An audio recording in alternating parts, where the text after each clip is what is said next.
Namaskar. Good morning, everyone. Today we're going to discuss about entrepreneurship in food processing industry. For the discussion, today we have Sri Manish Singh, founder Vedic Herbs and Organics, and me, Shubham Das, co-founder Amuktika Industries. And for time being, we will have this conversation not only in English, also in Hindi, due to students, those who are taking the classes, their request. We will be doing this class on both the languages, Hindi and English. Let's start about today program. Namaste, sir. Welcome to our program, sir. Hello, Shubham. Thank you so much for calling me again. Yes, sir. Today discussion will be on agro industry or agro challenges, prospect, and what people can do about it. इसके बारे में ही होगा और हम लोग दोनों languages use करेंगे क्योंकि स्टूडेंट लोगों का रिक्वेस्ट है स्पेशली फ्रॉम वेस्ट बंगाल कि उनको हिंदी तो समझ में आ जाता है लेकिन उनको इंग्लिश समझ में उतना ज्यादा नहीं आता है तो that's why we are doing it maximum more than like 60 students have told us that they are going to do it in it will be better if we do it in English Hindi instead of English. Okay sir तो मैं थोड़ा आप इस चीज के बारे में आपसे जानना चाहूंगा ये एग्रो इंडस्ट्री क्या है और मतलब ये कैसे मतलब एक्चुअली ये काम करता है सर एक्चुअली आपका थोड़ा कमेंट्स इसमें जानना चाहता हूँ सर देखो अगर स्टार्टअप के पॉइंट ऑफ व्यू से अगर आप पूछोगे एग्रो इंडस्ट्री के बारे में तो फिर मैं उसको थोड़ा सा डिस्क्लोज करता हूँ। नॉर्मली एग्रो इंडस्ट्री जैसे हमने प्रीवियस सेशन में बताया कि it is very big very vast, हम लोग बहुत कुछ कर सकते हैं। बट मैं एज ए स्टार्टअप अगर मैं कहूँ कि अगर मैं एक मिडिल क्लास फैमिली से बिलोंग करता हूँ और एक मिडिल क्लास फैमिली का बच्चा आगे जब बढ़ता है तो एमएसएमई हो गया आपका लघु उद्योग से रिलेटेड होता है। अगर एग्री इंडस्ट्री के अंदर वो एमएसएमई के थ्रू कुछ प्रोडक्ट्स लेकर आता है या लॉन्च करता है या फूड प्रोसेसिंग यूनिट्स लगाता है तो गवर्नमेंट उसको बहुत ज्यादा प्रमोट करती है। ठीक है, इसमें बहुत सारी चीजें हैं। मैं कहूंगा कि आप लोग अगर स्टार्टअप करना चाह रहे हैं फूड इंडस्ट्री के अंदर या एग्रो इंडस्ट्री के अंदर तो अपने अपने प्रोस्पेक्ट्स को जान लें कि आपके आसपास मिलने वाली चीजें या रॉ मटेरियल वो क्या है और आप क्या करना चाहते हैं। आप ट्रेडिंग करना चाह रहे हैं या मैन्युफैक्चरिंग यूनिट डालना चाह रहे हैं तो उसके अकॉर्डिंगली इस सेशन को मैं चाहता हूँ कि इसमें मैं आपका बीच बीच में मैं बताता रहूंगा कि क्या करना है। ठीक है, लेकिन मैं चाहूंगा कि अगर फूड इंडस्ट्री की बात है तो आप छोटे से छोटा कुछ भी स्टार्ट कर सकते हैं। Government is promoting each and everyone, सभी लोगों को प्रमोट किया जा रहा है एमएसएमई के थ्रू, तो आप इसका लाभ उठा सकते हैं। हाँ सर मैंने आपने बहुत करेक्ट बोला है सर क्योंकि ये छोटा से छोटा सा चीज भी जैसे चक्की वाला जो हम लोग जानते हैं चक्की वाला आटा जो हर पारा मतलब हर स्ट्रीट में रहता है चक्की आटे वाला वो भी फूड प्रोसेसिंग में आता है सर मतलब ये छोटा छोटा राइस यूनिट राइस मिल वो भी फूड प्रोसेसिंग में आता है तो ये सारे फूड प्रोसेसिंग के अंडर ही आते हैं सर। और बिल्कुल बिल्कुल वो आता है, मसाला इंडस्ट्री है, हर्बल इंडस्ट्री है, आपकी कोई भी खाद्य पदार्थ से रिलेटेड कोई भी चीजें होंगी, सब कुछ आएगा आपका। ठीक है, फिनिश्ड गुड में आता है, जैसे फिनिश्ड गुड में आ जाएगा आपका चिप्स आ गए, नमकीन आ गया, नमक आ गया, या फिर आपका कोई भी प्रोडक्ट जो आप प्रोडक्ट कुछ लेकर आ रहे हैं। तो जैसे अभी तक तो हमने बड़ी बड़ी कंपनीज के ही खाए हैं, लेकिन अगर आप लोग लगाना चाहते हैं तो सरकार आपको योगदान देती है, आपको हमेशा सपोर्ट करती है, सब्सिडी प्रोवाइड कर रही है, तो आप कुछ भी लगा सकते हैं। जैसे शुभम ने बताया राइस हो गया, आटा हो गया, व्हीट हो गया, या कोई भी मिलेट से रिलेटेड, मिलेट बोले तो बाजरा ज्वार, तो इन सब से रिलेटेड कुछ बिस्किट बनाना है या फिर इनका आटा बनाना है, या फिर कुछ यूपी बिहार साइड में भूजा कहा जाता है जिसको भूज के क्या नाम है नॉर्मली लोग खाते हैं शाम के स्नैक्स के रूप में, तो वो चीजें कर सकते हैं। बहुत सारी चीजें हैं जो आप इसमें कर सकते हैं, आगे बढ़ सकते हैं। जरूरी नहीं केवल इक्विपमेंट के साथ ही आप बढ़े। मैं चाहता हूँ कि आप फूड इंडस्ट्री के अंदर कुछ भी स्टार्ट कर सकते हैं। स्मॉल घर के अंदर से भी अगर आपको स्टार्ट करना है तो मसाले से बेटर कोई ऑप्शन नहीं है आपके लिए कि मसाला लेकर आया बाहर से, आपने उसको अपनी पैकिंग में लगाया, उसको जिप पैक किया जिपर से, और आपने उसको सेल आउट कर दिया अपनी लोकेशन के अंदर। तो बहुत स्मॉल यूनिट है और बहुत ही मामूली रकम से स्टार्ट हो सकता है, बट आपको मेहनत जरूर करनी है। हर चीज में मेहनत से के बिना फल नहीं मिलता। तो मेहनत करते रहिए कि आपको सेल कहाँ पे करना है, कैसे करना है। मुझे पनवाड़ी सॉरी पंच जो होता है आपका क्या कहते हैं उसमें, जहाँ पे दाल चावल आटा बिकता है, आप पंसारी पंसारी की दुकान में अगर आपको करना है तो उनसे टाई अप करना पड़ेगा कि सर मैं आपको मसाला दूंगा, इसमें आपको इतना मिलेगा, मुझे आप इतना दे देना। या फिर अगर आपको पब्लिकली ही करना है तो एक शॉप लेकर आपको बैठना पड़ेगा। तो मतलब बहुत कुछ आप कर सकते हैं, छोटे यूनिट से बहुत बड़ा अपना ब्रांड खड़ा कर सकते हैं आज की डेट में। क्योंकि पहले गवर्नमेंट सपोर्ट नहीं करती थी, बट पिछले 5 government is supporting each and every people. ठीक है।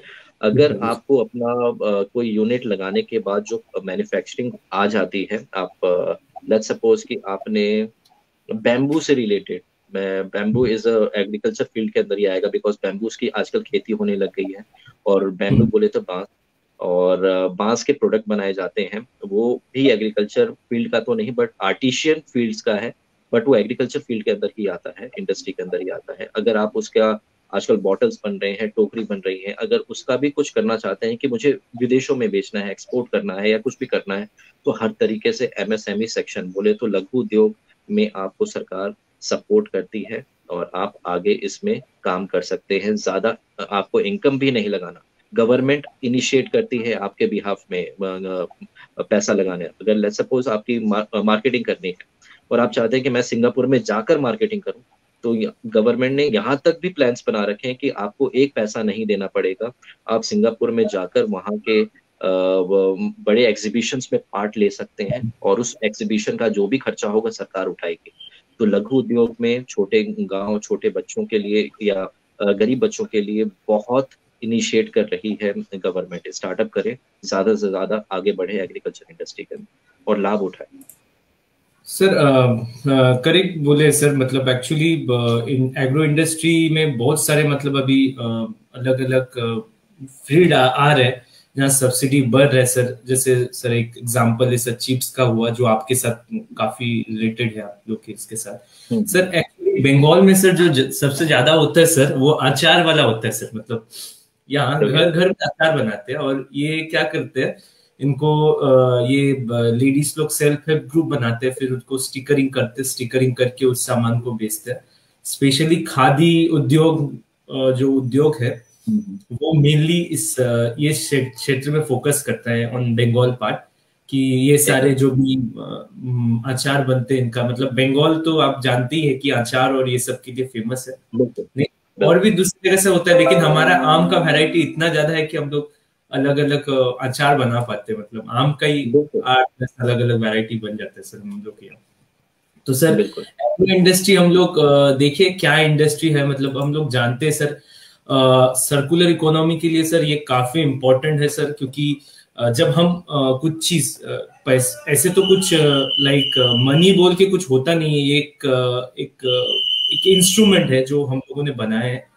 तो क्या होता है सर, रिसोर्स जब मोबिलाइज होता है गांव से शहर में, तो हमें शहर से गांव को भी मोबिलाइज करना पड़ता है कुछ ना कुछ। ओके, लेकिन सर क्या प्रॉब्लम हो रहा है सर गांव का मेनली वह है कि सर मैं आगे दिन आपको बताया कि आलू जो होता है, आलू का कीमत कोलकाता में अभी 10 रुपए है, या मेरे यहाँ 10 रुपए, कभी कभी बीच में 40 रुपए में चला गया था ये। तो क्या है, लेकिन जो फार्मर होता है उसको 25 पैसा मिलता है। बीच में ये सप्लाई चेन बहुत ज्यादा खा जाता है, ये मिडिल मैन हुआ या डिफरेंट चीजें हुआ, वहां सारे ये जो भी हुए वो उसको खा जाता है। तो वहां से एक प्रॉब्लम शुरू होता है। Actually the problem is with middle man culture. और मेरा मिडिल मैन भी नहीं, सारे मिडिल मैन नहीं, कुछ मिडिल मैन जो प्रॉफिटेरिंग के लिए होर्डिंग करते हैं, ये सारे प्रॉब्लम है एक्चुअली। तो ये इस इकोनॉमी को सर्कुलर बनाने के लिए ये एग्रो इंडस्ट्री का डेवलपमेंट काफी इंपॉर्टेंट है। क्योंकि नहीं तो सर इंडिया एक सर्कुलर इकोनॉमी कभी भी नहीं बन पाएगा, क्योंकि most of the people are engage in this sector, you know sir, agriculture sector.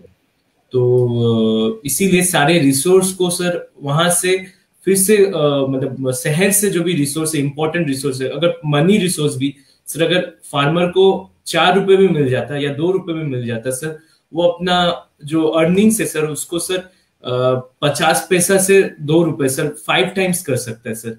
और बिल्कुल। कुछ आपके वहां दिल्ली में कुछ ऑर्गेनाइजेशन है जो काम कर रहे हैं 10 टाइम्स करने के लिए। मीन्स ये जो आलू बिल्कुल। बिक रहा है मार्केट में, ये 50 पैसा में जो बिक रहा है, इसको 5 रुपए फार्मर को मिले, बाकी 5 रुपए सप्लाई चेन को मिले। बिल्कुल। मतलब ये इसका हमें चल रहा है चेष्टा इसको। तो सर इसको वेस्ट अवॉइड, आप देखते हैं कि बहुत सारे एफसीआई गोडाउन में या ट्रेन लाइन के पास कितने गेहूं चावल बहुत सारे गिर गिर के सर नष्ट हो जाते हैं सर। उसके बाद में उनको सारे बियर इंडस्ट्री और ये सब में दिया जाता है, लेकिन हमारे पास मतलब कहीं कहीं मतलब खाने की सामान का कमी हो जाता है, मतलब कोई कोई एरियाज में। हम्म। तो सर ये वेस्टेज जो होता है सर बहुत काफी होता है सर, इसको मैनेज करना काफी इम्पोर्टेंट होता है। मतलब और इसी हम्म। के लिए गवर्नमेंट का जो काम है, मतलब गवर्नमेंट जो काम कर रहा है इसके लिए, वह है कि वो फूड प्रोसेसिंग इंडस्ट्री स्थापित करना चाहता है डिफरेंट एरियाज में। और बिल्कुल। वेस्ट बंगाल में भी बहुत ये कर रहे, मतलब बहुत प्रेशर दे रहे थे लास्ट 4-5 साल से गवर्नमेंट, यहाँ का जो स्टेट गवर्नमेंट है। और नॉर्मल आपका जो नॉर्मल जो सेंट्रल गवर्नमेंट से तो बहुत सारी स्कीम्स है, कहीं कहीं तो 50% अप टू सब्सिडी है। मतलब आप 1 करोड़ का ग्रांट लेते हो तो गवर्नमेंट से 1 करोड़ का अगर प्रोजेक्ट कॉस्ट है तो 50 लाख गवर्नमेंट ही आपको पे करेगा ग्रांट हिसाब से, उसको बिल्कुल। आपको बैक भी नहीं करना है। तो ये सब भी है सर, बहुत सारे बड़े बड़े सर प्रोजेक्ट्स है सर।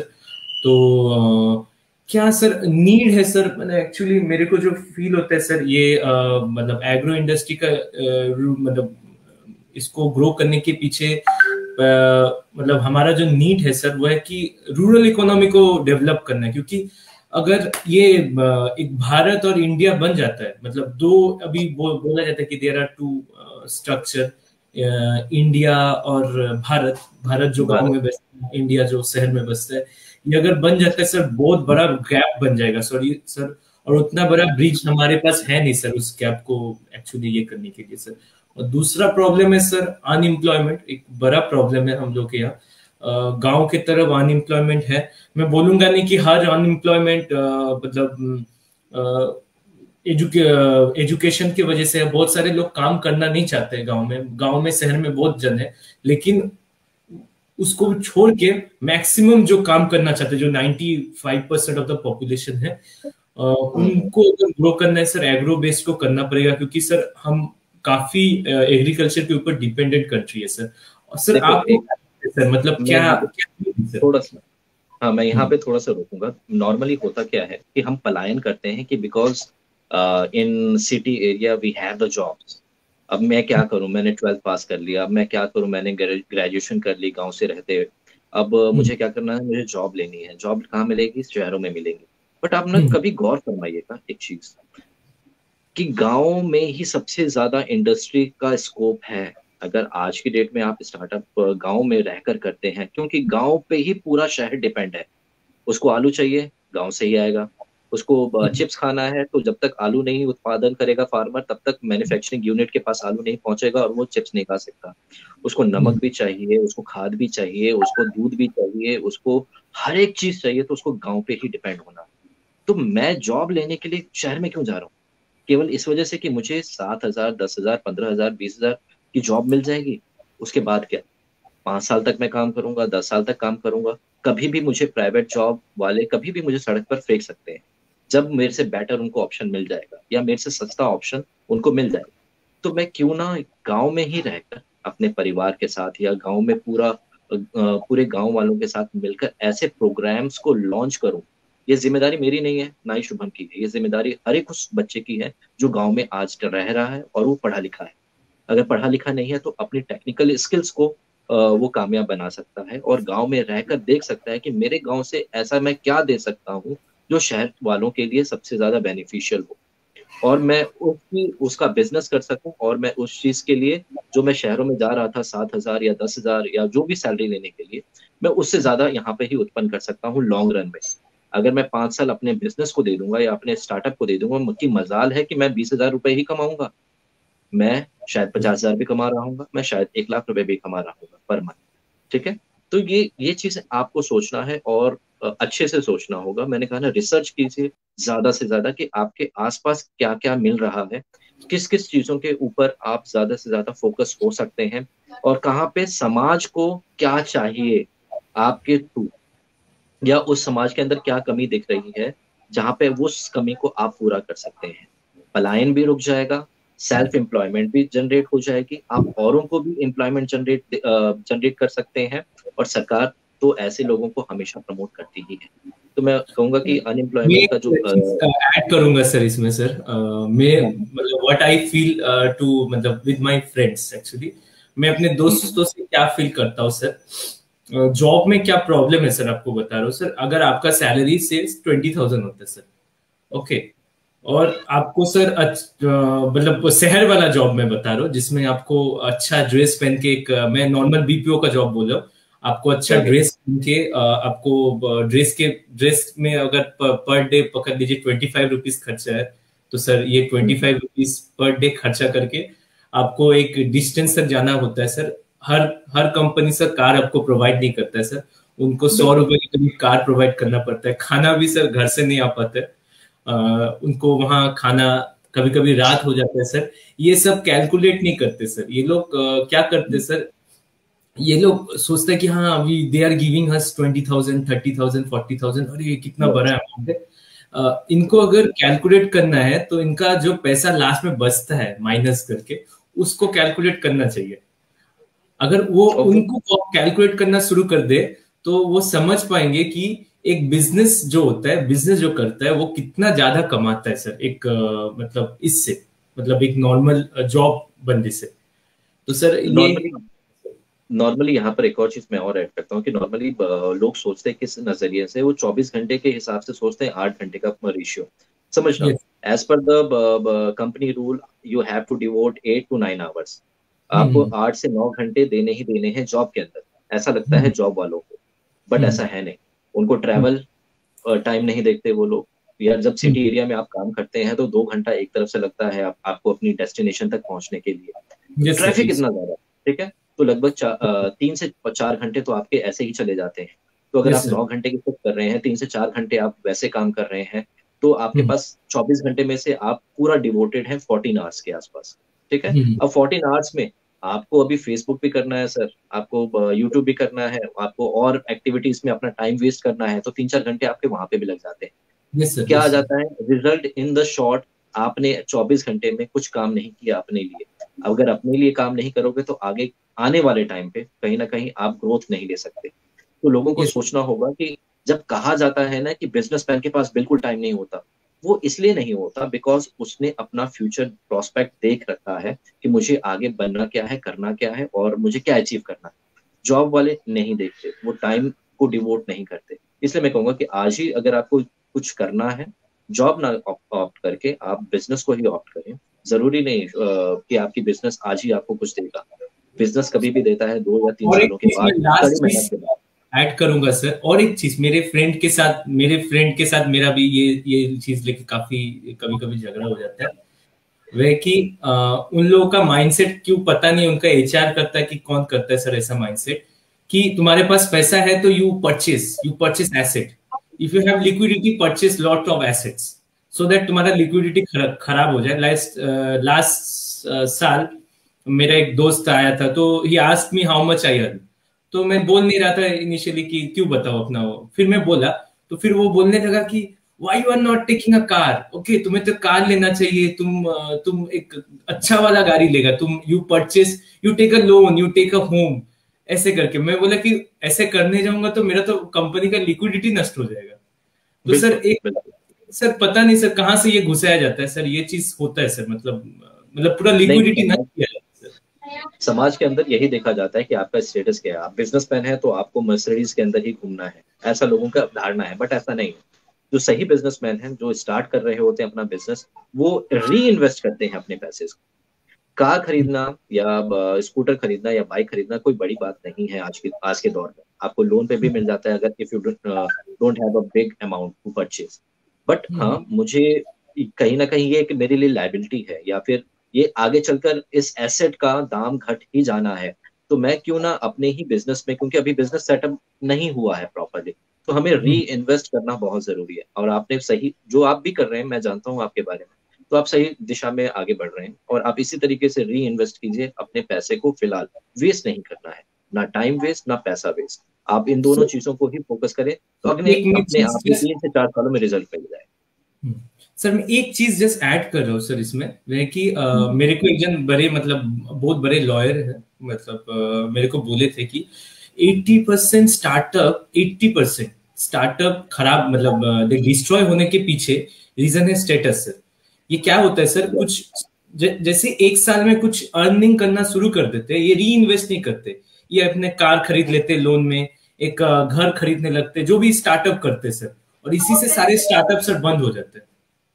और ये हमें मुझे दिखाया भी सारा अकाउंट्स खोल के, मतलब मैं पर्सनली देखा ये सारे चीज कि वो ऐसे कर रहे हैं, मतलब पीपल आर डूइंग। तो मेरे स्टूडेंट लोगों को यही रहेगा कि when you are going to do any this startup, पैसे को री इन्वेस्ट करो, 5 साल री इन्वेस्ट करो। हम लोग सारे 5 साल 6 साल तक हम लोग पैसा ज्यादा उठाए नहीं थे कम बिजनेस से, उसके बाद वंस फिर एक तक ग्रो हो जाता है तो वो आपको फल देना जरूर शुरू कर देगा सर। बिल्कुल बिल्कुल बिल्कुल। Reinvestment is good initiative to grow your business. आप म्यूचुअल फंड में पैसा लगाते हैं, आप शेयर मार्केट में पैसा लगाते हैं, लगाइए, मना नहीं है। बट पैसे से पैसा, वो भी एक तरीके से पैसे पे रिटर्न आपको दे रहा है, आप कीजिए, मना नहीं है। बट अगर मिडिल क्लास फैमिली के पास होता क्या है, पैसा तो होता नहीं है। वो या तो यस। लोन के बेसिस पे कोई बिजनेस कर रहा होता है, या फिर अपनी जमा पूंजी, पिताजी की या हमारी, जो हम 10-15 साल काम करने के बाद हम कुछ जमा पूंजी लगाते हैं। तो हमारे पास होता क्या है, पैसा तो नहीं होता, हमारे पास होती है मेहनत और एक दृढ़ निश्चय। मेहनत ये होती है कि हाँ, मैंने मेहनत ही ज्यादा से ज्यादा करना है। अब उस मेहनत के बेसिस पे जब आपके पास इनकम आनी चालू हो जाती है, स्टार्ट हो जाती है, तो आप क्यों वेस्ट करते हैं अपनी मेहनत, क्योंकि इनकम आनी स्टार्ट हुई है। तो जब जो चीज मेरे पास नहीं थी, यानी कि इनकम नहीं थी, आज इनकम जनरेट हो रही है, तो इसको अगर मैं दोबारा अपनी इस मशीन में लगा दूं, यानी कि स्टार्टअप की मशीन में लगा दूं दोबारा, तो और फिर से मेहनत करूं, तो इसका मुझे दुगना पैसा मिल सकता है या तिगना मिल सकता है। और मैं धीरे धीरे अपने बिजनेस को ग्रो कर सकता हूँ। ताकि एक समय आएगा जहां पर आपको ज्यादा काम नहीं करना होगा, आपके एम्प्लॉयज को काम करना होगा। तो उसके लिए आपको री इन्वेस्टमेंट बहुत जरूरी है। आप फिजूल खर्ची में ध्यान ना दें, आप ज्यादा से ज्यादा फोकस रहें अपने इन्वेस्टमेंट के ऊपर और अपने लाइन के ऊपर और अपनी मेहनत के ऊपर। मार्केटिंग बिल्कुल नहीं छोड़ना, चाहे आपके क्लाइंट बेस बन गए हों, तब भी आपको मार्केटिंग नहीं छोड़नी है। आपको नए नए क्लाइंट्स को ढूंढते रहना है। ठीक है। यस सर, एक्चुअली सर ये फूड प्रोसेसिंग जो चीज है सर, इसमें सबसे ज्यादा ग्रोथ सर जो सेक्टर्स है मैंने कुछ निकाला है। Actually okay. ये स्लाइड मुझे ऑनलाइन ही मिला है। मैं बाद में of the end of the show में उनका ये कर दूंगा, थोड़ा क्रेडिट ये कर दूंगा ठीक है, लिंक में। जरूर जरूर जरूर। वो उन्होंने उनका जो रिसर्च है वो बोल रहे हैं कि आटा चक्की और स्मॉल हैमर मिल जो होता है सबसे ज्यादा फूड प्रोसेसिंग का अभी ग्रोथ में है सर। आटा चक्की, स्मॉल हैमर मिल जो होता है, राइस हलर जो होता है ये भी सर काफी ज्यादा है सर। राइस स्केलर जो होता है, मतलब जो उसके ऊपर से जो ये निकालते हैं सर, हलर और कम सेलर मतलब बोथ जो होता है वो भी सर। इसका सारा जो मशीनरीज होता है सर, छोटा छोटा मशीनरी, कोई भी बड़े, जैसे हमारे कोलकाता में बड़ा बाजार एरिया है, वहां सारे अवेलेबल है राइस मिल। कोई भी हमें कांटेक्ट करेंगे तो मैं बता दूंगा। मॉडर्न राइस मिल जो होता है वो भी काफी प्रचलन में है। ऑयल घानी जो होता है, मतलब ऑयल का जो तेल का जो तेल जहाँ पीसा जाता है, इसका भी है। ऑयल एक्सपेलर, मतलब जहां से तेल निकालने का जो मेसलरेशन मेथड होता है उससे, उसका है। डाल मिल है सर, रोल मिल है सर, ऐसे करके ये सारे इंपॉर्टेंट सर गांव के तरफ, ये सारे मैं गांव के तरफ बोल रहा हूँ। और ये आप टाउन में और सेमी टाउन में भी इसको आप लोग कर सकते हैं, ये वाला जो चीज है। ये सेमी टाउन में क्या है कि सर लाइक ब्रेकरी यूनिट हो गया, ओके, सॉल्वेंट एक्सट्रैक्शन प्लांट्स हो गया सर, जहां से सॉल्वेंट जैसे अल्कोहल और ये सब का सर आप निकाल सकते हैं सर, मिथेनॉल और इथेनॉल, ये सब प्रोडक्शन प्लांट हुआ। वनस्पति प्लांट हो गया सर, उसके बाद fruit and vegetable processing plant हुआ सर, जहां से ऑयल, वेजिटेबल ऑयल और ये सब निकलता है। कोल्ड स्टोरेज सर, हाँ गांव, मैं तो चाहता हूँ कि शहर गांव के तरफ भी कोल्ड स्टोरेज बने ज्यादा से ज्यादा, बिकॉज हर साल सर मैं पर्सनली देखा हो, मतलब मेरे को भी लाइन में खड़ा होना पड़ता है सर लोगों से। बिल्कुल बिल्कुल बिल्कुल। बहुत खराब हालत है सर। Licence unit of organise meat processing unit, आप जानते हैं मीट प्रोसेसिंग यूनिट, और normal food processing unit, fish processing unit बंगाल्स में काफी ज्यादा है सर, बिकॉज वी हम लोग को हम्म। मतलब बोलना नहीं चाहिए, मतलब मेरे फैमिली में सारे, मतलब मैं बहुत सारे वेजिटेरियन है, लेकिन यहाँ मैक्सिमम हम लोग फिश खाते हैं, तो यहाँ काफी सारे फिश यूनिट है सर। और बिल्कुल। आपको क्या लगता है, और क्या हो सकता है, मतलब और क्या क्या यूनिट है जो ग्रो में है अभी इस सेक्टर में? देखो मैंने जैसे अभी एग्जांपल दिया था, क्योंकि मैं विदाउट एग्जांपल नहीं काम करता, बिकॉज प्रैक्टिकली मैंने वो चीजें देखी हैं। मैंने हम्म, मसाला इंडस्ट्री के लिए बोला कि घर से भी आप स्टार्ट कर सकते हो। आप हम्म, जैसे वो आया था ना, कि ज्वार बाजरा मिक्स कर रहे थे ये आटे के साथ, तो आप हम्म, इंस्टेड ऑफ दैट आप अलग से ही इस चीज को आप सेल आउट कर सकते हो आफ्टर, इन टर्म्स कि आप उसको भून ले अच्छे से। भूनने के बाद हम्म, आप उसको पैकेट पैकेट में करें, क्योंकि ये सब वो चीजें हैं जो आपकी रीच में है।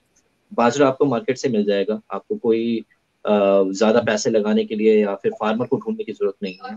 आपको वो सारी चीजें देखें जो चीजें आपके पास लिमिट में अवेलेबल है, means with in a reach है, कि मुझे हम्म, किसी भी पंसारी की दुकान पे मिल सकता है, या फिर मुझे मेरे आसपास को, जैसे बड़ा बाजार है आपकी लोकेशन पे, वहां पे सब कुछ मिल जाता है। वैसे हम्म, हमारी दिल्ली के अंदर चांदनी चौक का इलाका है, वहां पे सब कुछ मिल जाता है थोक के भाव में। तो कहीं ना हम्म, कहीं हम लोगों को वो चीजें लेनी जो हमारे रीच में हो, और उस रीच के बेसिस पे मैं घर से भी स्टार्ट कर सकूं। मुझे जरूरी नहीं है कि मुझे एक ऑफिस खोलना ही खोलना है, या फिर मुझे एक बड़ा सा क्या नाम है, 2 या 3 रूम का मुझे सेटअप बनाना है, मशीन लगानी है। अगर इस तरीके से का भी सोच है तो आप मिलकर काम करें, आगे बढ़े, बट कुछ चीजें देखें कि जो रीच में है। मसाला मैंने आपको बताया, वेजिटेबल्स हम्म, अगर आप शहरों के बहुत नजदीक हैं, शहर आपके गांव से लगभग 4-5 किलोमीटर दूर है, या 10-15 किलोमीटर दूर है, आजकल 20 किलोमीटर भी ज्यादा दूरी नहीं है, तो है, यस सर। तो मैं वेजिटेबल्स कर सकता हूँ। बिकॉज आज की डेट में फ्रेश वेजिटेबल किसी शहर वाले को या किसी फ्लैट वाले को मिल जाए, तो उससे बेटर कुछ हो ही नहीं सकता, क्योंकि सब्जियां जो यस आती हैं वो ज्यादा से ज्यादा यूरिया से रिलेटेड या पेस्टिसाइड उनपे होता है, तो वो ज्यादा ऑप्ट नहीं कर रहे। तो अगर आपके गांव सर। में आपको लगता है कि मैं विदाउट पेस्टिसाइड या फिर विदाउट यूरिया, या कम मात्रा में यूरिया और पेस्टिसाइड वाले प्रोडक्ट उनको दे सकता हूँ, तो आप उसमें आगे बढ़े। आपके फ्लावरिंग इंडस्ट्री है, बिकॉज आजकल काफी ज्यादा फ्लावरिंग इंडस्ट्री के अंदर बूम आया है। शहरों में अर्बन गार्डन के नाम से विकसित हुए हैं चीजें, ताकि आप अर्बन गार्डन्स में वो फूल लेते हैं या सब्जियां उगा रहे हैं, अपनी छतों पे उगा रहे हैं या बालकनी में उगा रहे हैं, तो आप उनको दे सकते हैं, बीज दे सकते हैं, गमले दे सकते हैं, मिट्टी दे सकते हैं, बिकॉज शहरों में मिट्टी मिलना मुश्किल है, तो गांव की मिट्टी के साथ कोकोपीट के साथ मिक्स करके आप उनको दे सकते हैं, खाद दे सकते हैं। तो ऐसे बहुत सारी चीजें हैं जो आप, छोटी इन्वेस्टमेंट मैं बात कर रहा हूँ, केवल छोटी इन्वेस्टमेंट है जो आपके पॉकेट अलाउ कर सकती है। अगर नहीं करती है तो स्टार्टअप के लिए गवर्नमेंट आपको प्रमोट कर रही है, अगर आपके यस। प्लान्स बड़े हैं तो आप उसमें भी जा सकते हैं। हाँ सर, मतलब कुछ प्रॉब्लम तो है, हम लोगों ने एक्चुअली जिनका ये है कि हमारा जो प्रॉब्लम है भारत में वो है कि लो कैपेसिटी यूटिलाइजेशन। करेक्ट सर, एकदम, मतलब हम लोग अभी तक नहीं पहुंच पाए। इतना बड़ा हम लोग का इंडस्ट्री है, मेनली हम लोग रॉ मटेरियल दूसरे देश को देते हैं, लेकिन हम लोग खुद प्रोसेस कर पाएंगे। नहीं पुअर करते। रिकवरी ऑफ, बिल्कुल। Yes sir, poor recovery of finish raw material जानते हैं हम लोग। लो प्रोडक्ट क्वालिटी, कभी कभी प्रोडक्ट क्वालिटी खराब हो जाता है स्पेशली सर। आप इसके वजह से सर, आपका fertiliser, over use of fertiliser की वजह से ज्यादा प्रोडक्ट क्वालिटी खराब हो जाता है कभी कभी सर, क्योंकि उनको समझ में नहीं आता कितना यूज करना चाहिए। और जो उनको मतलब ये करते हैं सर, वो तो सारे मतलब बिल्कुल। ठीक तरीके से नहीं कर पाते सर। सर पहला सर, मेरे को सर सबसे बड़ा इंडस्ट्री जो रेगुलर मतलब इंडिया में लगता है सर, वो है राइस प्रोसेसिंग इंडस्ट्री। अब तो चाइना भी हम लोग का राइस ही खाता है सर। तो बिल्कुल। ये 2013-14 में सर 103 मेट्रिक टन है, अभी बढ़ के बहुत ज्यादा हो चुका है। तो ये एक बड़ा इंडस्ट्री है। जो लोग धान उगाता है उसको राइस प्रोसेसिंग करके अगर उसको पैकेजिंग लेवल तक ले जाए उसको, या ले जा पाए, तो एक बड़ा इंडस्ट्री है इसका, और मार्केट बहुत बड़ा है सर। स्पेशली यूएस, चाइना में, जापान में इसका बहुत बड़ा मार्केट है। तो इसको हम लोग कर हम्म। पाएंगे उस चीज को। सर आपको क्या लगता है सर, राइस में क्या क्या हो सकते हैं और सर? अब देखो यार, राइस से रिलेटेड ठीक है, ऑल ओवर द वर्ल्ड में प्रचलन नहीं है आटे को या रोटी को खाने का। अब धीरे धीरे बढ़ रहा हम्म, है, बिकॉज इंडियंस हर जगह बस रहे हैं, हर जगह, हर कंट्रीज में। तो धीरे धीरे लोगों में प्रचलन आ रहा है। बट हाँ, राइस की मात्रा कहीं पे कुछ भी बनाया जाता है तो राइस के साथ ही सर्व किया जाता है, चाहे अमेरिका की बात करें चाहे गल्फ कंट्री की बात करें। तो राइस की मात्रा ज्यादा है। तो हाँ, जो आपने कहा उससे बेटर ऑप्शन कुछ नहीं हो सकता। एफपीओज के थ्रू या फिर लघु उद्योग के थ्रू या ग्रुप ऑफ स्टार्टअप्स के थ्रू आप अपने प्रोडक्ट का एक ब्रांड बना सकते हैं और उसको डायरेक्टली सप्लाई कर सकते हैं बाहर, या फिर हिंदुस्तान में भी बहुत यूज होता है। तो आप अपनी ब्रांडिंग करें, राइस के ऊपर ज्यादा से ज्यादा फोकस करें, या फिर राइस से बने प्रोडक्ट्स के ऊपर ज्यादा से ज्यादा फोकस करें। राइस तो बड़ी बड़ी कंपनीज भी बेच रही है, तो अगर आपको कोई मिल जाता है कि नहीं, मेरे गांव के अंदर राइस के पाउडर से या फिर राइस के आटे से कुछ और बनता है, मैं उस चीज को प्रमोट कर सकता हूँ, तो नई वेराइटीज लेकर आओ। क्योंकि नई वेराइटीज लोगों को अचंभित करती है पहले खरीदने में, उसके बाद स्वाद उनको रेगुलर खरीदने में बरकरार रखता है। तो आपको वेराइटीज भी लेकर आनी होगी। सेम चीजें में थोड़ा सा तड़का देना है। आपको पुरानी चीजें ही करनी है, बट थोड़ा सा तड़का नएपन का, नए टेक्निक का, नए फ्यूजन आइडियाज का आपको देना है और उसको प्रमोट करना है। सर वो एक आपको बंगाल में सर बहुत सारे राइस क्वालिटीज है, तो एक नया राइस उभर के आ रहा है, वह है ब्लैक राइस। तो ओके। उसमें काफी इसका फैट का मात्रा कम होता है, बहुत सारे रोगों के लिए बहुत अच्छा होता है, मतलब स्पेशली शुगर और ये सब के लिए। बिल्कुल। तो ऐसे करके सर नया नया टेक्निक आ रहा है सर, ये खाली बंगाल में नहीं सर, भारत के बहुत सारे अलग अलग जगह से सब हम लोग बढ़ रहा है, राइस बिल्कुल। नए नए ये उठ के आ रहा है सर। सर इसके बिल्कुल। बाद जो है सर, ये वीट प्रोसेसिंग जो इंडस्ट्री है सर, सबसे बड़ा है सर। हर मतलब छोटा, आपके पास अगर छोटा मतलब लाइक कैपिटल भी है, आप कोई भी वो वीट प्रोसेसिंग इंडस्ट्री खोल सकते हैं, लाइक चक्की, चक्की का आटा या चक्की वाला। या हम लोग के यहाँ बंगाल में तो हर स्ट्रीट में लगता रहता है चक्की का, जो चक्की पीस के मतलब आटा बनाया जाता है गेहूं से। देखो यार, वीट वीट वीट केवल आटे से रिलेटेड नहीं है। अब वीट के अंदर आपका दलिया आ गया। आप दलिया हम्म, दलिया भी स्टार्ट कर सकते हैं। सूजी आ गई, ठीक है, ये भी कर सकते हम्म, हैं। मैदा भी आपका वीट से ही बनता है, अगर नहीं मालूम लोगों को तो बनता हम्म, है। तो आपको ये सब चीजें, आप कुछ भी ऑप्शंस क्रिएट कर सकते हैं। ब्रेड आप बना सकते हैं। कुछ भी चीजें नया लेके आ सकते हैं। एक रेवोल्यूशन चाहिए, आज की जनरेशन को रेवोल्यूशन चाहिए, फ्यूजन चाहिए। पुराना आटा खाना, आप अब क्या हो रहा है कि अब रोल, आटे का रोल बनाकर खिलाते हैं ना रेस्टोरेंट वाले, हम्म, फ्यूजन हम्म, दे रहे हैं। वो अभी तक केवल रोटी सर्व करते थे चिकन के साथ या फिर पनीर के साथ, बट अब क्या कर हम्म, रहे हैं, रोल लेकर आ रहे हैं। खिला रोटी ही रहे हैं, बट उनको एक तो दाम ज्यादा मिल गया, वैरायटी आपने दी, और एक एक नया फ्यूजन आपने एक पेश किया लोगों को, और लोगों को लगा कि हाँ, इसके लिए मैं 100 रुपए भी दे सकता हूँ या 50 रुपए भी दे सकता हूँ। और वो 6 रुपए की बिक रही थी रोटी, ठीक है, किसी भी हम्म। रेस्टोरेंट के अंदर। तो इसी तरीके से आपको थोड़ा सा तड़का लगाना ही है, नया फ्यूजन आइडिया जनरेट करना ही। इंडस्ट्रीज बहुत है, क्योंकि खाने, मैंने पहले भी बताया सेशंस में कि खाने के बिना हम नहीं जिंदा रह सकते। तो आप ऐसा क्या इनोवेटिव आइडियाज लेकर आ रहे हैं जो आपको अलग थोड़ा सा कर रहा है पुराने जो बिजनेस चल रहे हैं उनके थ्रू, उनसे। हम्म। तो मेरे स्टूडेंट से ये उनके गुजारिश रहेगा कि आप लोग अपने क्वेश्चन को पूछ सकते हैं, आपके पास जो भी क्वेश्चन आ रहा है वंस वी आर गोइंग। तो बहुत सारे गुड मॉर्निंग, हेलो सर, ऐसे कुछ मैसेजेस है अभी तक। मैं बोलना चाहूंगा आप लोगों का भी कोई भी क्वेश्चन रहेगा तो आप यहाँ डायरेक्टली कमेंट सेक्शन में आके पूछ सकते हैं कि सर इसके बाद जो सेक्टर्स आता है सर, ये कोर्स सीरियल का आता है सर। आप जानते हैं कि अभी चक्की मिक्स आटा बहुत सारा आने लगा है, या मकई का आटा है, बहुत सारा अलग अलग चीजें हैं सर। इसके बारे में थोड़ा बहुत जानना चाहूंगा सर, क्या है सर ये। देखिए, नॉर्मली सीरियल्स में वैरायटीज काफी हैं, ठीक है। अभी तक हम लोग सीरियल्स केवल दाल को समझ रहे थे। अब हम्म, मैंने कहा ना कि हर चीजों में दाल तो लोग खा लेते हैं, ठीक है, खा लेते हैं। हम्म, लेकिन कुछ हम लोग क्या नया कर सकते हैं, ये चीज केवल विलेज में रहने वाले बच्चों को सबसे ज्यादा पता होगा। क्योंकि हम्म, कुछ वैरायटीज, जैसे मेरे यहाँ पे चावल के पाउडर से कुछ बनता है, ठीक है, दाल के पाउडर से कुछ बनता है, चाहे वो चने की हम्म, दाल हो, चाहे वो अरहर की दाल हो, चाहे किसी और दाल।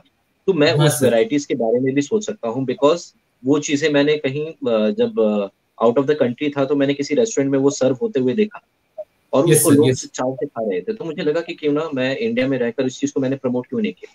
मुझे तो लगा ये केवल विलेज से रिलेटेड प्रोडक्ट है, बट ऐसा नहीं है। If you are hmm, giving the good variety और न्यू हम्म, वेरायटी, आपके लिए वो न्यू नहीं है, बट किसी और के लिए वो न्यू होगा। वेस्ट बंगाल में कुछ ऐसी चीजें हैं जो दिल्ली में नहीं मिलती। बट आप समझने की कोशिश कीजिएगा मैं क्या दायरा कह रहा हूँ। विदेश में कोई भी या फॉरेन लैंड में कोई भी बिजनेस होता है, उसको इंडिया में लॉन्च किया जाता है, वो हमारे लिए नया होता है और वो अद्भुत तरीके से रिजल्ट भी दे देता है। इंडिया की चीजें बाहर जाने के बाद वो भी रिजल्ट देता है, ठीक है। उसी तरीके से शहर और गांव भी एक दूसरे से लूप में है। शहर को गांव पे डिपेंड होना ही पड़ता है, गांव में जो चीजें हैं वो शहर में आप कीजिए और शहर की जो चीजें हैं वो गांव में कीजिए। इंटरेक्शन जरूरी है, आपको ना ग्रोथ देती है उसी के बेसिस पे। इसलिए सीरियल्स के अंदर बहुत अब जैसे अभी कुछ स्टार्टअप्स हैं, उन्होंने क्या किया है, मिलेट्स के बिस्किट बनाने स्टार्ट किए हैं, एफपीओज यस हैं, यस। सेल्फ हेल्प ग्रुप्स हैं। तो उसी तरीके से आप दालों के अंदर भी आप कुछ ना कुछ वैरायटीज लेकर आ सकते हैं और कुछ नया इनोवेटिव दे सकते हैं।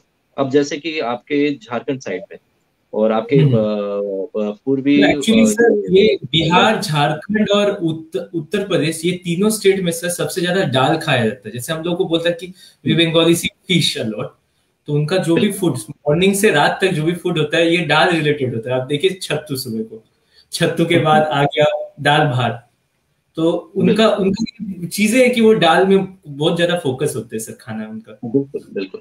इसलिए खुद ही देखिए कि आपके आसपास क्या है। मैं बार बार कह रहा हूँ कि आपको कहीं दूर देखने की जरूरत नहीं, हम्म। आसपास क्या हो रहा है, उसमें क्या नया फ्यूजन आप डाल सकते हैं या आइडिया इनोवेट करके आप डाल सकते हैं, उसी को चीज को आगे लेकर चलना है। या दूसरी चीजें पकड़नी है पकड़िए, लेकिन रिसर्च बहुत ज्यादा कीजिए, ठीक है। ठीक है सर। इसके बाद सर जो है सर पल्सेस है, हम जानते हैं बहुत सारा पल्सेस है दाल, मतलब अलग अलग दाल के वैरायटीज है। दाल के डिमांड, क्योंकि नॉर्थ और इंडिया में मैक्सिमम बहुत सारे वेजिटेरियन है, तो उनका जो हम्म। मेजर प्रोटीन जो ये है वो दाल ही है एक्चुअली। बिल्कुल। तो दाल का बहुत सारा वैरायटीज है। मेरे घर में भी मैं देखता हूँ बहुत सारे अलग अलग वैरायटीज बनते हैं। मतलब मेरे तो फ्रेंड मेरे घर के वो राजमा चावल खाने के लिए हमेशा वेट करते थे स्कूल्स में। तो सर देखिए नॉर्मली आजकल शहरों में जैसे जिम का एक बहुत बड़ा योगदान है, लोगों को जिम करना ही करना है। जिम के बाद प्रोटीन डाइट लेना है। कुछ वेजिटेरियंस हैं जो पाउडर फॉर्म यूज नहीं करते, वे प्रोटीन्स नहीं लेते, तो वो सीरियल्स को स्प्राउट्स के रूप में लेना पसंद करते हैं। तो यस सर। मार्केट में स्प्राउट्स जो मिलते हैं मॉल्स के अंदर ही मिलते हैं, उसमें 40 रुपए का मात्र 50 ग्राम मिलता है, ठीक है। तो ये भी एक बहुत बड़ा सोर्स हो सकता है स्टार्टअप के लिए कि अगर कोई गांव या फिर कोई, आप अपने शहर में भी रहते हैं, अगर आपके पास स्पेस है, तो आप भिगो सकते हैं चने, दाल या कोई भी चीजें जो प्रोटीन डाइट में ज्यादा हो, स्प्राउट्स के से रिलेटेड मिक्स कर सकते हैं और उनकी पैकिंग को करके आप उसको सेल कर सकते हैं डायरेक्टली। जिम से आप वो कर सकते हैं डायरेक्टली, या योगा हाउसेस से कर सकते हैं, या फिर अपना खुद ब्रांड बनाकर फेसबुक या डिजिटल मार्केटिंग के थ्रू अपने आप को प्रमोट कर सकते हैं कि we are the supplier of sprouts. So when you are requiring it, आपको मार्केट में 40 रुपए का मिलता है, मैं आपको यहाँ पे 25 रुपीज का ही दे दूँ। तो 15 रुपए का अगर किसी को मिलता है प्रॉफिट, और आपको मालूम है कि उसमें ज्यादा लगता नहीं है, 50 ग्राम में कितनी कॉस्टिंग आ जाएगी, ज्यादा आएगी नहीं, ठीक है। तो आप भी प्रॉफिट कमा सकते हैं। लोगों को जब प्रॉफिट दिखता है कि हाँ उस प्रोडक्ट को परचेज करने में वो मेरे लिए हेल्थ कॉन्शियस भी है, प्लस मेरी जेब के लिए ज्यादा पैसा भी नहीं देगा, तो ऑब्वियसली आपके लिए एक और ऑप्शन खुल सकता है। सर इसके बाद जो आता है सर ऑयल प्रोसेसिंग आता है। सर ऑयल प्रोसेसिंग में ना सर बहुत सारे सेक्टर्स है सर। अभी बहुत सारे अलग अलग राइस, मतलब राइस ब्रांड ऑयल हुआ, सनफ्लावर ऑयल हुआ, ये कॉन्शियसनेस लोगों में बढ़ा है। लोग वनस्पति से जाके अभी ऑयल्स, अच्छे अच्छे ऑयल्स में शिफ्ट कर रहे हैं।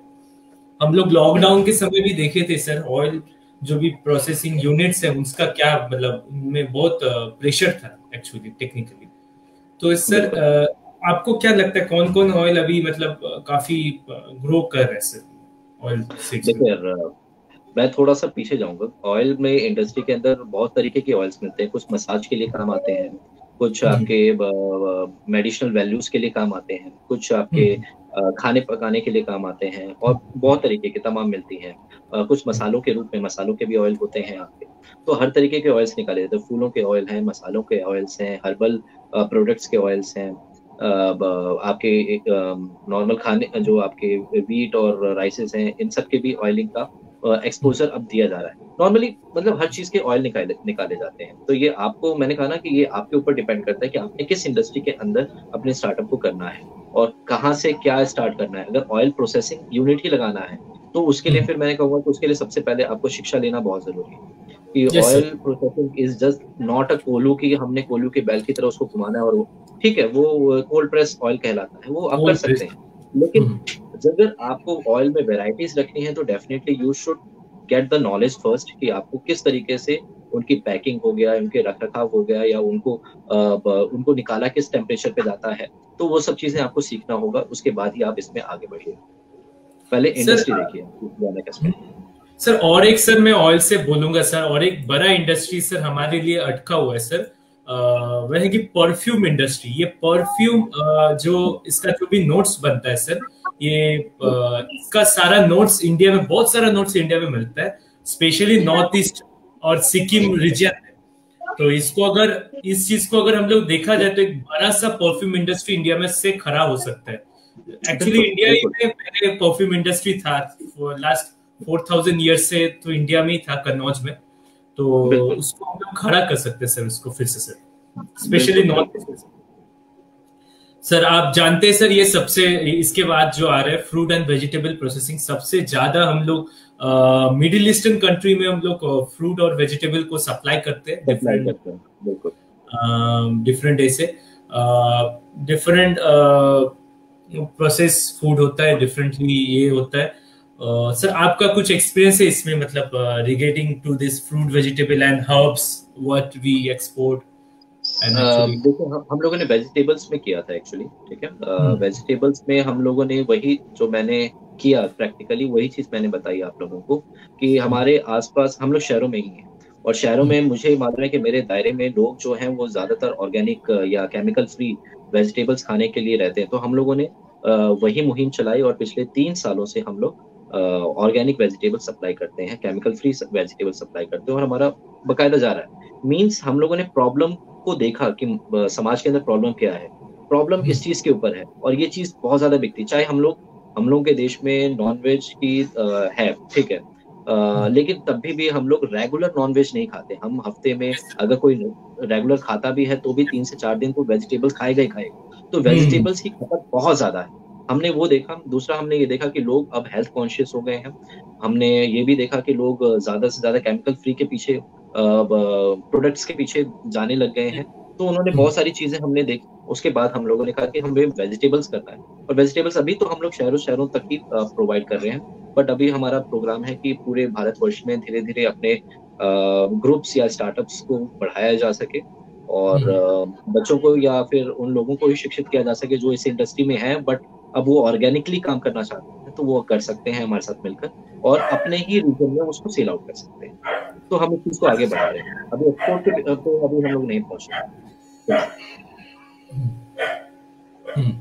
सर एक एक चीज है कि मैं नो मतलब जो स्टेट ये खाते हैं, मतलब मेनली जो नॉन वेजिटेरियन स्टेट जो भी है, मतलब जैसे वेस्ट बंगाल हुआ या कश्मीर हुआ या आपका नीचे वाला केरल हुआ, तो यहाँ भी सर जो है कि मतलब वेजिटेबल का चलन है, मतलब वो खाली मीट नहीं खाते, मतलब दे हैव बिल्कुल lots of vegetable inside it. तो बहुत ज्यादा मतलब वेजिटेबल का खपत है, स्पेशली बिल्कुल हमारे वेस्ट बंगाल में बहुत ज्यादा वेजिटेबल बनता है, बहुत वैरायटी का वेजिटेबल बनता है सर। बिल्कुल सर बिल्कुल बिल्कुल।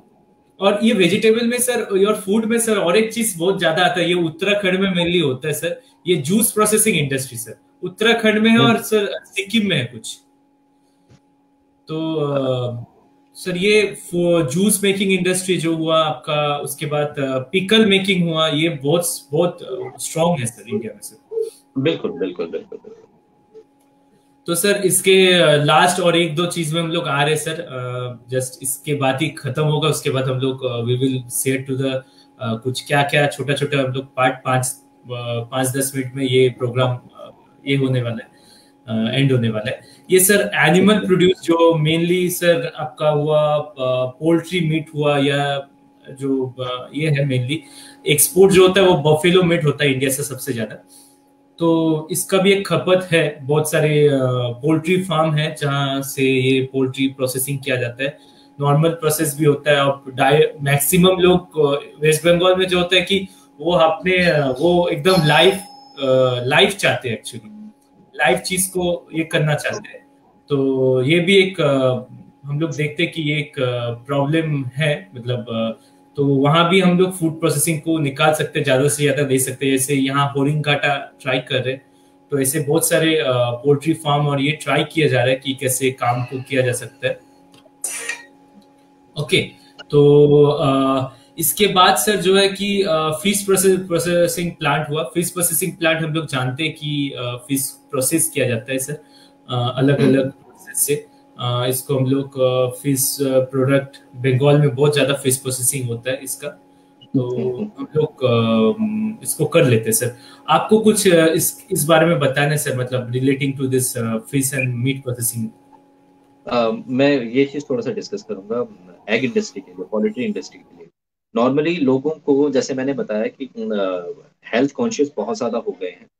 तो अभी तक हमने मार्केट में सफेद रंग के अंडे ही देखे थे, बट आजकल कहीं ना कहीं ब्राउन रंग के अंडे आ गए, उसको कहा जाता है देसी अंडे। ठीक है।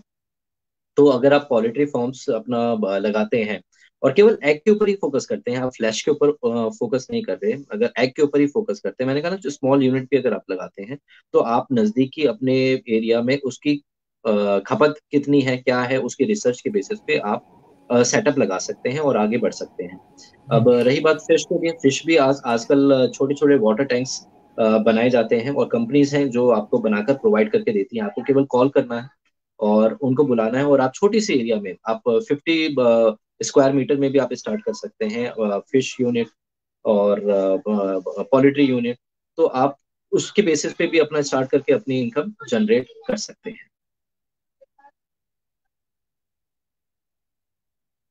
जैसे कि आप बोले कि मतलब like relating to this cross cultivation भी करे, बहुत जन क्या करे सर, वो रूफटॉप गार्डनिंग या आपका वो जो सर उसको क्या बोलते हैं सर, वो पाइप के ऊपर जो किया जाता है ना सर। हाइड्रोपोनिक। हाँ हाइड्रोपोनिक। हाँ, हाइड्रोफोनिक के साथ भी वो नीचे स्ट्रक्चर में सर फिश कर रहे हैं। मतलब मैंने कोलकाता में भी एक बिल्कुल। ऐसा छोटा सा यूनिट देखा है sir, they are trying it sir, बहुत ये करे।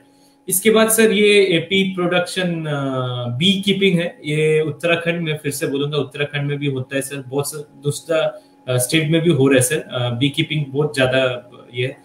हमारे यहाँ जो होता है सर, ये फेमस बंगाल इसलिए फेमस है वो है कि हम लोग का फॉरेस्ट का जो मधु है, या यस। फॉरेस्ट में नेचुरली ग्रो किया जाता है इसको, इसमें कुछ भी मतलब ये नहीं घुसाया जा सकता। तो ये काफी फेमस है। और दूसरे स्टेट से तो आते ही है सर, हम लोग बहुत बहुत ज्यादा हम लोग हनी प्रोड्यूस करते हैं वर्ल्ड में से। यस। रिसेंटली क्या हुआ है आपके पूर्वी उत्तर प्रदेश हो गया, बिहार हो गया, झारखंड हो गया, वेस्ट बंगाल, ये रीजन काफी ज्यादा हनी प्रोड्यूसिंग यूनिट्स में तब्दील हुआ है पिछले 2-3 सालों में। हम्म। और वैरायटीज दी हैं इन लोगों ने केवल फार्मिंग ना करके, केवल फार्मिंग पे डिपेंड ना होकर, मैंने कहा ना कि एक सेकंड इनकम आपको जनरेट करनी पड़ेगी। तो लोगों ने फार्मिंग के साथ साथ हनी फार्म भी लगाने की कोशिश की है। मैंने बोला पोल्ट्री फार्म्स लगाए हैं लोगों ने, हम्म। गौशालास भी की है। मतलब सेकंड इनकम आपको जनरेट करनी ही पड़ेगी। अगर आप हम्म। स्टिक हैं केवल एक यूनिट से, तो आप केवल अपनी सर्वाइवल कर रहे हैं। और अगर आप आगे बढ़ना चाहते हैं या इनकम जनरेट ज्यादा से ज्यादा करना चाहते हैं, तो आपको सेकंड इनकम के लिए भी सोचना होगा। इनमें से ये वो इंडस्ट्रीज हैं जिसको आप ऑप्ट कर सकते हैं अपने अकॉर्डिंग। हम्म। सर ये लास्ट है शायद फ्लोरिकल्चर। तो हम लोग जानते हैं सर, फ्लोरिकल्चर इंडिया का फ्लावर्स अभी एक्सपोर्ट हो रहे हैं विदेशों में, डिफरेंट वे से एक्सपोर्ट किया जाता है। आपका जैस्मिन है, रोज है। इंडिया में जो रोज मेनली प्रोडक्शन होता है, सिक्किम में होता है कुछ रोज प्रोडक्शन, फिर आपका इसमें आपका कश्मीर में होता है बहुत रोज प्रोडक्शन। तो Rajasthan is a big hub. Pushkar, Pushkar में वहाँ पे फ्लावरिंग प्रोडक्शन ही होता है। वहाँ से विदेशों में भी सप्लाई होते हैं, ऑल ओवर इंडिया में भी सप्लाई होते हैं। तो flowering industry is a good option for the small farmers as well. क्योंकि अगर स्मॉल फार्मर्स के पास छोटी सी लैंड है, और अगर उसमें फ्लावरिंग में वो सपोर्ट कर सकते हैं कि मैं इतना प्रोडक्शन निकाल कर दे सकता हूँ, तो डायरेक्टली वो मंडी में बेच सकते हैं। नहीं तो उनको सुखाकर ड्राई फ्लावर्स के बेसिस पे उनको बेच सकते हैं। वो भी हर्बल इंडस्ट्री के अंदर एज वेल एज ये आयुर्वेदा इंडस्ट्री के अंदर बहुत यूज होती है। तो कर सकते हैं उस तरीके से। हम्म। हाँ सर, और एक चीज है सर, जिसमें मैं हम लोग इसके बाद डिस्कस करेंगे कि सब्सिडी कैसा है इस सेक्टर में। तो हम आपसे जानना चाहेंगे कि कैसा ये होता है, गवर्नमेंट से क्या क्या स्कीम्स होता है। उसके बाद हम लोग गवर्नमेंट के पोर्टल में चला जाएंगे डायरेक्ट, गवर्नमेंट से क्या क्या सर स्कीम्स एक्चुअली होता है सर इस क्षेत्र में। देखो यार, मैंने नॉर्मली आप लोगों को बताया है पहले भी कि सब्सिडी डिपेंड करती है कि आपका सेक्शन कौन सा है। सेक्शन बोले तो फॉरिकल्चर है आपका सेक्शन, या फिर आपका सेक्शन कोई हर्बल इंडस्ट्री से रिलेटेड है, या फिर आपका सेक्शन फूड प्रोसेसिंग यूनिट से रिलेटेड है। तो हर एक के डिफरेंट सब्सिडीज प्रोवाइड कर रखे हैं गवर्नमेंट ने। अब जैसे कि कोई कंपनी है, वो केवल पॉन्ड्स बना रही है, ठीक है, जैसे हमारी कंपनी पॉन्ड्स बनाती है। अब इसके अंदर हमें जो सब्सिडी है 50% मिल जाती है पॉन्ड्स बनाने में, ठीक है। अगर कोई पॉन्ड 50,000 रुपए की लागत से बनता है, क्योंकि बारिश के पानी को कलेक्ट करके हम लोग ज्यादातर खेती करते हैं, या फिर हम लोग खेती करने पर प्रमोट करते हैं स्मॉल फार्मर्स को, क्योंकि वो पानी के ऊपर डिपेंडेबल नहीं है। उनको पानी इकट्ठा हुआ है सीजन का, आप उससे स्टार्ट कर सकते हैं। तो उसके बेसिस पे 50% देते हैं। तो मतलब हम लोग का जो अपना खर्चा है वो 25,000 रुपीज है, और 25,000 रुपीज के बेसिस पे हम लोग 6 महीने की फसल ले सकते हैं मात्र, ठीक है। 6 महीने या साल भर तक की हम फसल लेते हैं नॉर्मली, और हमें जो ग्रोथ होता है वो लाखों में होता है, ठीक है। तो केवल 25,000 की इन्वेस्टमेंट से मैं काफी ग्रोथ ले सकता हूँ। तो सब्सिडी 50% है। तो हर एक सेक्शन में अलग अलग है, हर एक एरिया में अलग है। वेस्ट बंगाल में डिफरेंट रीजन में डिफरेंट चीजों पे दिया जा रहा है, तमिलनाडु में कुछ और, दिल्ली एनसीआर के अंदर कुछ और, कश्मीर के अंदर कुछ और। तो ये सब कुछ अलग अलग है सेक्शन। तो नॉर्मली मैंने कहा ना कि हमेशा इंटरेस्ट के ऊपर मैंने बात की है कि आपका इंटरेस्ट क्या है, आपके आसपास मिलने वाली चीजें क्या है, उसके बेसिस पे आप अपने ऑप्ट कीजिए। ऑप्ट करने के बाद देखें कि सब्सिडी किस पे कितना मिल रहा है। जो आपने ऑप्ट किया उस पे सब्सिडी है कि नहीं है, या फिर आपने पहले सब्सिडी को ही ऑप्ट किया कि किस प्रोडक्ट्स में या किस वेराइटी में या किस सेक्शन में सब्सिडीज इतना इतना प्रतिशत मिल रहा है, मैं वो कर सकता हूँ या नहीं, मैं वो कर सकती हूँ या नहीं, या फिर मेरे आसपास वो हो रहा है कि नहीं। नहीं हो रहा तो फिर आप लगाइए, या हो रहा है तो भी आप लगाइए, अपने अपने कंफर्ट के हिसाब से कि आप उसमें मेहनत कितना कर सकते हैं। सर एक यहाँ बोल रहा है कि नेशनल हॉर्टिकल्चर बोर्ड एनएचबीएफ का एक है, जहाँ कोई भी कैपिटल इन्वेस्टमेंट में स्टोरेज फैसिलिटी में एक मोटा मोटी 50% तक एक ये है लिमिट, उसका है 37.5 पर ये, और थर्ड नॉर्मल के लिए 30 लाख। यहाँ एक सब्सिडी स्कीम है नेशनल हॉर्टिकल्चर बोर्ड से और एनएचएम से। ऐसा ही मेनली हम लोग देख रहे हैं कि 35% नॉर्मल एरिया के लिए, और हिली एरिया जैसे आपका नॉर्थ ईस्ट हो गया या कश्मीर हो गया, ये सब रीजन के लिए ये 50% तक है। बिल्कुल। स्मॉल फार्मर एग्री बिजनेस का जो ये है एसएफसी जो असिस्टेंट है, ये आपका अराउंड 25% सीलिंग कॉस्ट है। तो और हिली एरिया के लिए 33% तक है, मतलब 1/3 जो बोला जाता है। तो उतना तक भी ये सब्सिडी या अप टू 4 करोड़ तक दे रहा है, और नॉर्मल एरिया के लिए 25 करोड़ तक दे रहा है ये गवर्नमेंट। ये स्मॉल फार्मिंग कोल्ड स्टोरेज बनाने के लिए मीन्स आपका अगर 25% हुआ 2.25 में, तब अराउंड ये हो जाता है सर 80 लाख रुपए तक, शायद 70-80 लाख रुपए तक होता है। उसके बाद agriculture process food processing industry को सेटअप करने के लिए भी 40% तक सब्सिडी गवर्नमेंट दे रहे हैं। वो भी उसका एक लिमिट है 75 पीए। और अभी हम लोग जो देख रहे हैं कि बहुत सारे डिफरेंट क्रॉस कल्टीवेशन क्रॉस ये हो रहा है। तो क्रॉस परचेज क्रॉस सेल या एक साथ कोल्ड स्टोरेज के साथ वो फूड प्रोसेसिंग इंडस्ट्री को लगा दे रहे हैं बहुत सारे लोग। तो ये भी सर इसका बहुत सारा सेक्टर है।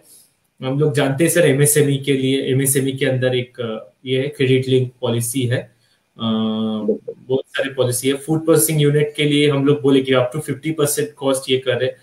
और सीडबी का भी है, वो भी अराउंड उसका भी अच्छा सब्सिडी है।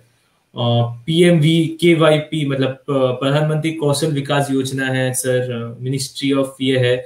और सर स्टार्टअप का भी है सर, स्टार्टअप इंडिया का भी अभी जो आ रहा है सर, मैंने लास्ट सुना है कि 60% तक सब्सिडी हो रहा है सर कुछ कुछ क्षेत्र में सर। बिल्कुल बिल्कुल।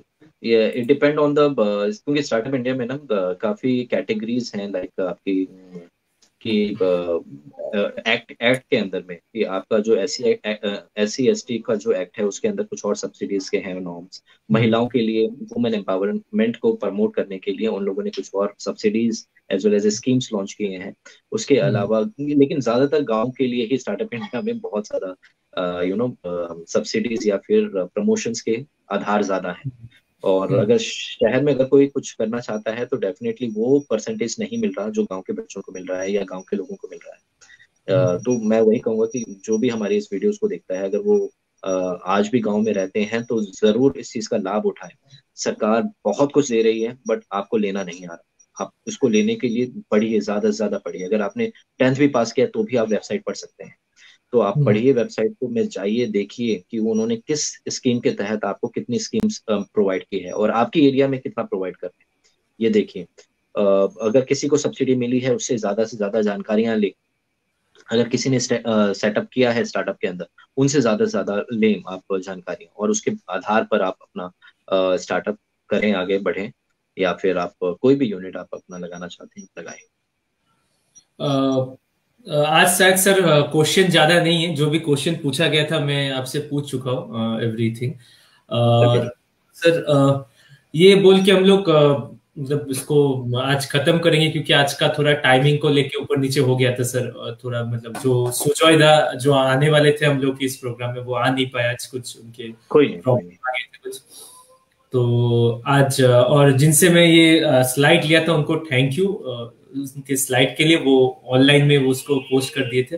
और क्योंकि ये नॉन कमर्शियल प्रोग्राम है, हम लोग कमर्शियल नहीं, ये एजुकेशन पर्पस के लिए प्रोग्राम है ऑन नॉन कमर्शियल बेसिस। और थैंक्स टू टीम अमुक्तिका ये प्रोग्राम को अरेंज करवाने के लिए इतना प्रेशर टाइम में भी। Thank you sir, thank you Manish sir for your time. आपने मैं बोला जैसे आपको कॉल करके कि सर आज प्रॉब्लम हो गया, आपने मतलब विदाउट थिंकिंग एनीथिंग आपने बोला कि नहीं ठीक है लेट होने दो, मैं कर ले रहा हूँ सर। पता है सर एक कभी कभी बहुत सारा प्रॉब्लम हो जाता है सर उसी समय में, लेकिन थैंक यू सर। मतलब जो मतलब ये ऐसे करके मतलब हम लोग, मैं शायद मैं पर्सनली समय नहीं दे पाता ऐसे करके, मैं अगर पूछता तो सर। नहीं, तो मतलब प्रॉब्लम क्या है? प्रॉब्लम ये चीज नहीं है कि मैंने आपको टाइम दिया। प्रॉब्लम ये है कि मैं जहां पर था 5 साल पहले, nobody gave me the time to teach me। मैंने जो सीखा अपने प्रैक्टिकल और अपने चीजों से ही सीखा, अपने एक्सपीरियंसेस से ही सीखा। मैं चाहता हूँ, उसमें मेरा काफी टाइम वेस्ट हुआ है। मैं चाहता हूँ कि उन बच्चों का, जो आज बच्चे आगे बढ़ना चाह रहे हैं, स्टार्टअप करना चाह रहे हैं, उन बच्चों का टाइम वेस्ट ना हो। जो मेरी रिसर्च या मेरी तरफ से जो हेल्प हो सकती है, I want to help those people. तो उसके बेसिस पे ही मैंने हाँ बोला कि नहीं कोई बात नहीं, मैं आ जाता हूँ, मैं देख लेता हूँ जहां तक मैं इसको कवर करता हूँ। तो अच्छा लगा मुझे मुझे अच्छा लगता है आप लोगों के बीच में आना, बच्चों से इंटरेक्ट होना। मैं तो अगली बार चाहता हूँ कि अगर तो मुझे मौका मिला दोबारा, तो मैं इंटरेक्ट होना चाहता हूँ कि लोगों ने कहाँ तक काम करके छोड़ दिया। कुछ बच्चे ऐसे होते हैं जो आगे बढ़ते हैं और सडनली वो स्टॉप कर जाते हैं बिकॉज उनको रिजल्ट नहीं दिखता। तो यार रिजल्ट, ये कोई मूवी नहीं चल रही कि आपको 3 घंटे के अंदर रिजल्ट मिलेगा। आपको 3 साल तक वेट करना पड़ता है। ये एक्चुअल लाइफ जहाँ पर आपको प्रैक्टिकली काम करते करते रिजल्ट मिलता है। तो मैं उन बच्चों से भी इंटरेक्ट होना चाहता हूँ जहाँ पर उन्होंने काम करना छोड़ दिया इस वजह से, बिकॉज रिजल्ट नहीं आया। रिजल्ट आसानी से नहीं आता, टाइम लगता है। तो उम्मीद करता हूँ कि अगर अगली बार मुझे मौका मिला तो मैं उनसे इंटरेक्ट भी करूँ। हाँ मेरे को भी सर आप करेक्ट बोले कि मेरे को भी जो पहला सैलरी या बोल सकते हैं हाँ फर्स्ट पेमेंट जो मिला था सर वो 3 साल बाद ही मिला था। तो मैं रो दिया था पैसे, उस पैसे को देख के मैं रो दिया था कि ये 3 साल से मैं लड़ रहा हूँ, जस्ट सर्वाइवल के लिए तो लड़ रहा हूँ। मेरा इतना ग्रोथ है 1071, 10 गुना मेरा कैपिटल बढ़ गया था 1 साल में। उसके बाद में मेरे को अर्निंग आते 3 साल लग गया था। तो मैं रो दिया था सच में, मतलब कैसा होता है कि समय तो लगता है सर हमेशा। और नेक्स्ट जो हमारा प्रोग्राम है सर वो कंपोस्ट मेकिंग और ऑर्गेनिक फर्टिलाइजर के ऊपर है। वहाँ कुछ हमारे गेस्ट आएंगे, वो रशिया से है, रशियन से वो आएंगे। और सर आपको भी हमेशा आई एम ऑलवेज मतलब आप हमेशा हमारे शो में स्वागत है। अगर आप भी अपना कुछ वहाँ कंट्रीब्यूट करना चाहे, कुछ बोलना चाहे तो आप अपने आप मूल्यवान समय दे पाए तो हमारे लिए ये काफी बड़ा बात होगा। और ये बोल के सर आज हम लोग अपने शो को समाप्त करते हैं। सब सारे स्टूडेंट को थैंक यू, और जो लाइव में ना आ पाए वो बाद में आप लोग प्रोग्राम को देख लेना। कोई भी क्वेश्चन करेंगे तो मैं मनीष सर हूँ, हमेशा हम लोग इसका आंसर देते। लास्ट भी जो प्रोग्राम हुआ था उसका जो क्वेश्चन था बाद में हम लोग का आंसर दिया गया है, आप लोग कर सकते हो। ये प्रोग्राम प्रसारित हो रहा है फेसबुक लाइव में, और इसके बाद ये प्रसारित होगा आपका यूट्यूब चैनल में हम लोग का। तो इसको शेयर कीजिए, लाइक कीजिए, और यूट्यूब में भी इसको शेयर कीजिए, लाइक कीजिए और सब्सक्राइब कीजिए। थैंक यू हमारे प्रोग्राम में आने के लिए, धन्यवाद आपको। आपका दिन शुभ। आप लोगों का